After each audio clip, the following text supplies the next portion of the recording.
Tony D and Little Joan, and this is your Screenwriter's Take, Episode 1 of The Penguin. Smash a like and subscribe. Thank you for smash liking and subscribing. Check out my books. The links are in the description. Comedy horror in South Jersey. It's the Pineys.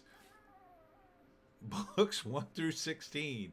Available at Amazon.com. Don't forget, Kindle Unlimited is free. Come here, Joe. Oh, I just woke her up. Sorry, babe. Sorry, babe. I know you were nice and comfy, but wanted to make sure you got in the video for once. All right. So, talking about the Penguin, I got to say, it's the first not Batman show that I actually like. And it took a long time to convince me of it. I was pretty much set. There was no way I was going to watch this thing. But so many people raved about it, I said, it's got to be decent. So, and it was good. It was good. The most amazing part, of course, is this is your star. And then, of course, he looks like this in the show, which is just unbelievable. The makeup on this show is off the charts. Off the charts. So, as always, I will do the non-spoiler review and then the spoiler review. So, The Penguin is currently running on Max, and it is a TV show. It's 1 hour. And it continues the events of the Batman movie. Like, literally, it starts right after. All right. So, I would give the show this first episode right out the gate. I don't know if I'd give it a 10, but it's damn close to a 10. It's really good. There was, I guess I would give it about a 9. The only reason I would deduct a point is because there's a little bit of a rush in the first episode. I can totally forgive it, though, because they are trying to establish a lot in the first episode while giving you the Penguin, Oz, as a guy who's going to manipulate a lot of factions. And so they have to introduce all those factions in this first episode. And Oz and the new kid and, do the plot as well. So in that aspect, it's a little bare bones. If they had another half hour, I think they could have made it a little less like rushed, if you know what I mean. And when I say rushed, I just mean there's nothing, there's not a lot of room in the show for anything else other than, like, there's a lot of plot, a lot of exposition, but it's presented really well. It's paced well. It's the direction is spot on. Everything Colin here is doing is his performance. It's really top tier. It really is. So yeah, I would recommend this just like everybody else is recommending it. I mean, I know I'm late to the party, but if you haven't seen it, it's good. Now, is it the Batman character? Not really. The Penguin, had more in the comics. He had a little more, fashion sense, pastiche, if you will. And, but the parts of it that they do get right, that he's very smart, that's shining through. And that's what's very rare about any show these days. There's just not a lot of smart characters who play at the height of their intelligence. And the Penguin is, in the comics, Batman at one point acknowledges that the Penguin is smarter than him. It's just that he always manages to defeat him because the Penguin has his blind spots, as he describes it. And it's also pretty consistent with the comic in that the Penguin wants a lot of money, fame, prestige, respect, girls, and for the most part, they nailed that. Now they ground it more in reality, giving you Gotham and doing things in that would be like big city things, like Oz is talking about places where he grew up and food he likes and things like that. But it's those details that really make it work. Kind of kind of amazing that the show even exists in this day and age when so much of what's on television is just absolute dreck. Um, so do I recommend it? Oh yeah, yeah. I think it. From what I've heard about the other episodes, and I may go through every single episode and review them all. Um, this is just the beginning, and it's just going to get better from here. All right, that concludes my non-spoiler review. So let's get into the spoilers. Um, Again, there's a lot going on here. They want to present Oz. Now, the only thing they do differently from the comics is they change his last name to Cobb. His last name in the comic is Cobblepot, but they shorten it to Cobb because they don't want him to sound ridiculous, I guess. But so the first act is basically picks up right where the movie left off. It talks about Batman, but you don't see him, of course, and the fallout from Carmine Falcone dying.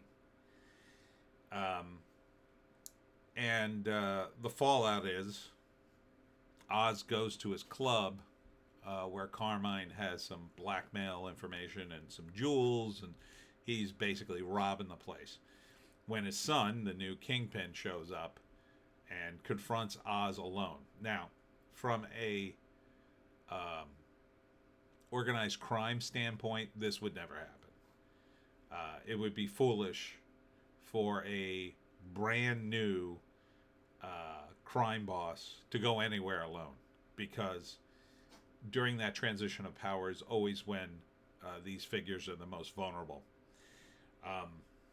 And it usually wouldn't go to the son unless he was in the business as well and somewhat capable.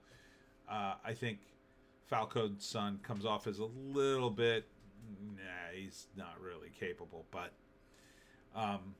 it's realistic in that, sometimes that happens. Anyhow, there's a really good scene where they're talking and they get drunk, and at first Falcone Jr. wants to shoot him because he's robbing the place, but Oz turns that around into, oh no, I wasn't robbing the place, I was getting these jewels for you because I knew somebody would take them.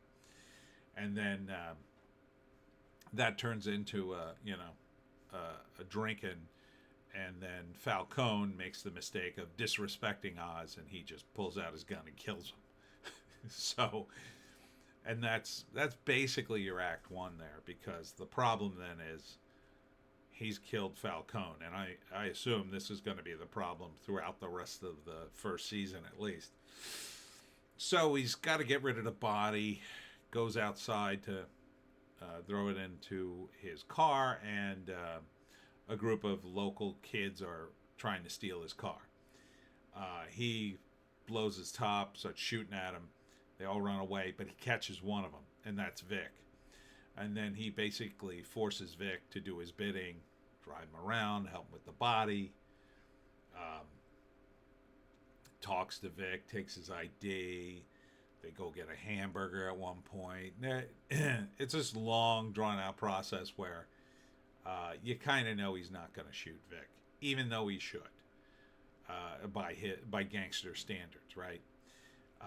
He gets him to help him, and then, he tells him to turn around and watch the sunset, and Vic realizes he's going to kill me now.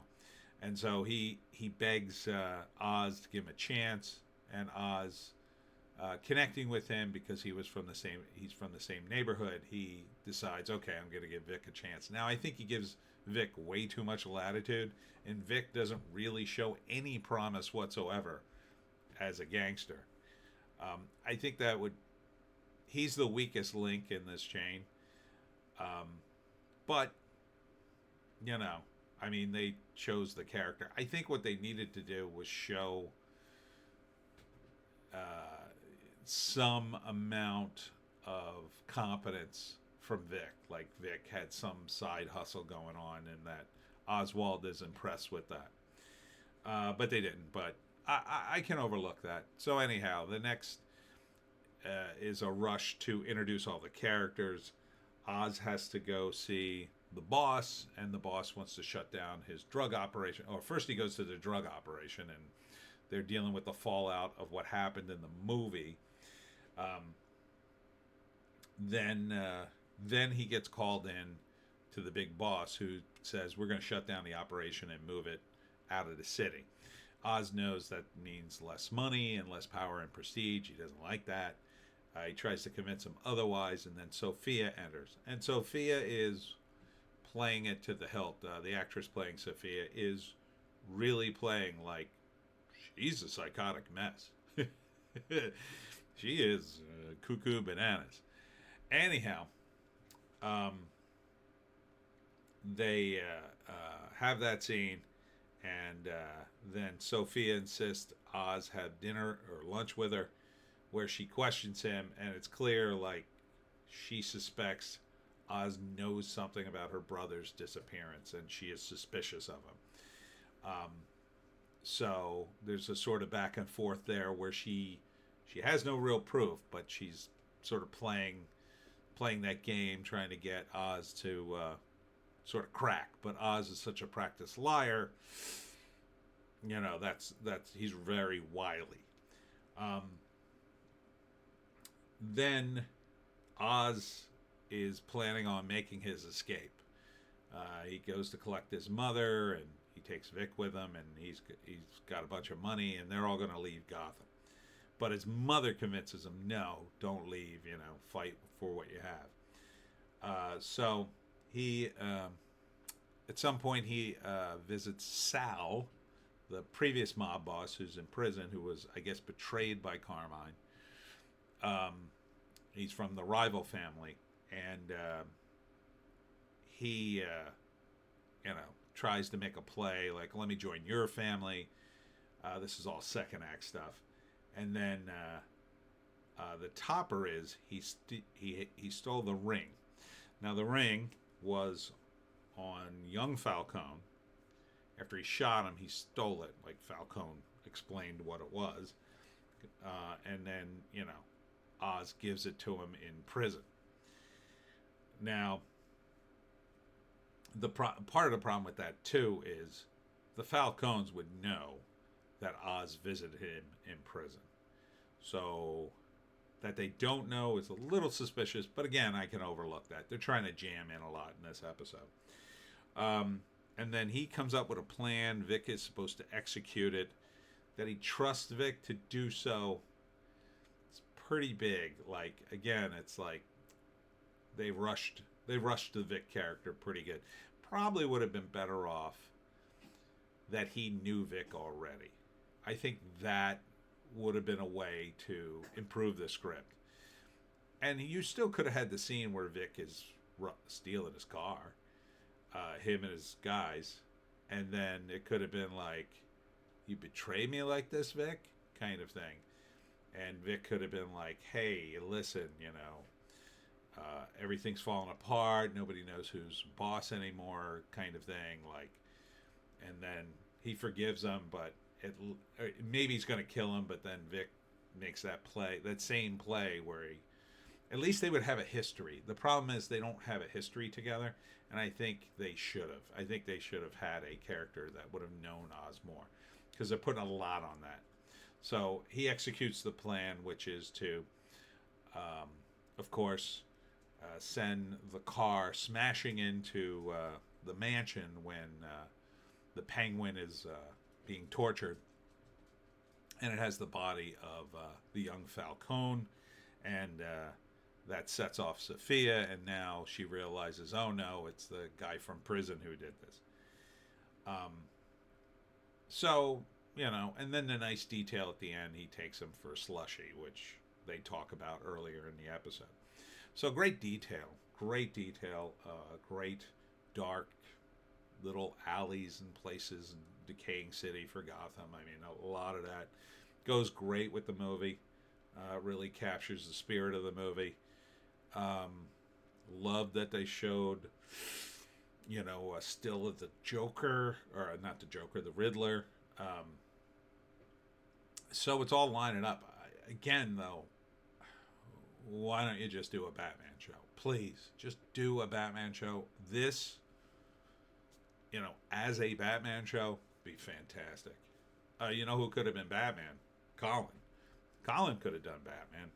I mean, he's older than Robert Pattinson, but he's in shape enough to do it. Imagine if they picked him for Batman. But this character, man, he is just nailing it.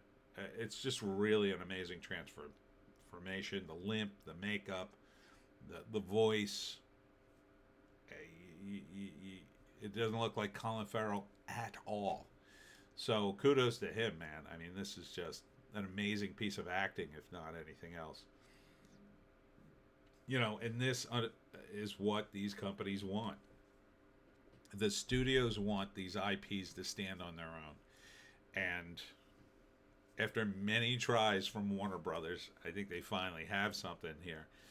So, I kind of want to watch the rest of the episodes of The Penguin, believe it or not, even without Batman. But again, what we really want is a 1-hour Batman show with, why not do a 1-hour Batman show and then do a 1-hour Penguin show and then cross the streams whenever you want? Sounds to me like it would be amazing. But, Warner Brothers. I mean, if they're going to spend the money, Colin, they say, oh, Robert Pattinson, he's a movie star, you can't afford him. First off, they're blowing money left and right on these shows. Second off, Colin Farrell's a movie star, and you got him. So I don't see the problem, but executives at Warner Brothers, I guess they don't. You could still do the movies. You could absolutely still do the movies. Oh my God, you do a season of Batman, and then you do you ease it in to the climactic thing, and then just go right into the movie. You segue the TV show into the movie, then you time it that way. I think it would be fantastic. And worst case scenario, you put the movie on Max, But I don't know. Anyhow, I want to watch more. So next time I get a chance, I'm going to watch another episode. Well written, well acted, well directed. I think from the sound of it, this is the weakest episode. And that's saying something, because this is a very strong episode. Other than Vic and the sort of rush to get him into the series. And I look, I did that too, to some extent with the Pineys in the first book with Lewis. And some people said that, like, oh, it was a real quick transition there. That's kind of what you want to do to set up this series. And it's almost impossible to make it feel, unless I guess I could have made more time pass in the book, but I don't know, I rushed things too. But this, Max has finally got something worth watching. So, check out The Penguin on Max. First episode, thumbs up, and maybe we'll watch the rest. And that's it for me, Tony D, and Little Joan, somewhere in the house. I am at the Groovy Graveyard today at Asbury Park, New Jersey, from 11 to 4. So come on by. And tonight we'll be doing a live stream where we do it live. Hope to see you there. We'll see you in the next one.